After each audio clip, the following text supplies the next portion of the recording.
ஐயா வந்து பாத்தீங்க அப்படின்னா சிவகுமார் ஐயா. ஆக்சுவலா ஐயா வந்து பாத்தீங்கன்னா அவங்க பொண்ணு தான் எனக்கு கால் பண்ணியிருந்தாங்க. அவங்க பொண்ணு வந்து நெதர்லாண்ட்ல செட்டில் ஆயிட்டாங்க. ஐயாவோட டாக்டர் அவங்க.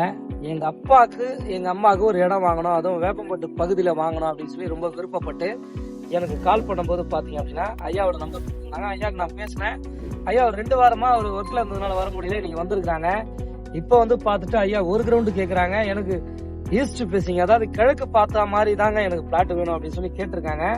இப்ப இதுல வந்து 2 பிளாட் மட்டும் தான் இருக்கு அந்த மாதிரி அவங்க கேக்குற டைரக்ஷன்ல.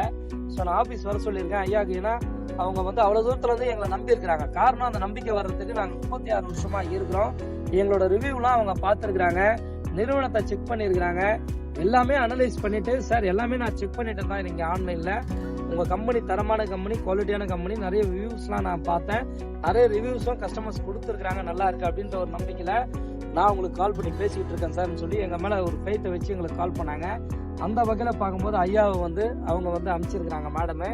இப்போ மேடம் மித்ரா மேடமுக்கு நம்ம அந்த டைம்ல நம்ம நன்றி தெரிவிச்சுப்போம். ஐயா வந்து பாத்தீங்க அப்படின்னா இந்த இடம் பிடிச்சிட்டு ஒரு கிரவுண்டு கேட்டிருக்காங்க. ஐயாவுக்கு நம்ம ஒரு கிரவுண்டு ஏற்பாடு பண்ணி தரப்போறோம். சீக்கிரமா ஐயா ரெஜிஸ்ட்ரேஷன் பண்ணி ஐயா இன்வெஸ்ட்மெண்ட்டுங்களா இல்ல நீங்க வீடு கட்டிட்டு வரணும்ன்ற மாதிரி? வீடு கட்ட ஐயா வந்து இன்னும் கொஞ்ச நாள்ல இங்க வீடு கட்டிட்டு வரணும்னு சொல்லி விருப்பப்படுறாங்க. கிரீஷ்குமார் சார் கை மூலியமா. ஸோ இந்த ஸ்கெட்சை வந்து ஐயா கிட்ட கொடுப்போம். ஐயா சார் கிட்ட வாங்கிக்கீங்க.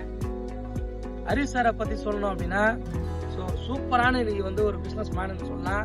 அந்த அளவுக்கு நீங்க குவாலிட்டியா டிஜிட்டல் மார்க்கெட்டிங்ல எப்படிலாம் பிசினஸ் பண்ணணும் அப்படின்றத தெரிஞ்சு வச்சுக்கிட்டு நீங்க சூப்பரா பண்ணிக்கிட்டு இருக்காங்க. ஐயாவும் வந்து தனியா சார் வந்து பாத்தீங்க அப்படின்னா பூம்புகார் நகர்ல ஒரு ஆபீஸ் ஒன்று ஆரம்பிச்சு அது மூலியமா நீங்க நிறைய பேருக்கு வந்து ஒர்க்கை கொடுத்து ஸோ நிறைய வந்து இன்னைக்கு பிசினஸ் பண்ணிக்கிட்டு இருக்காரு.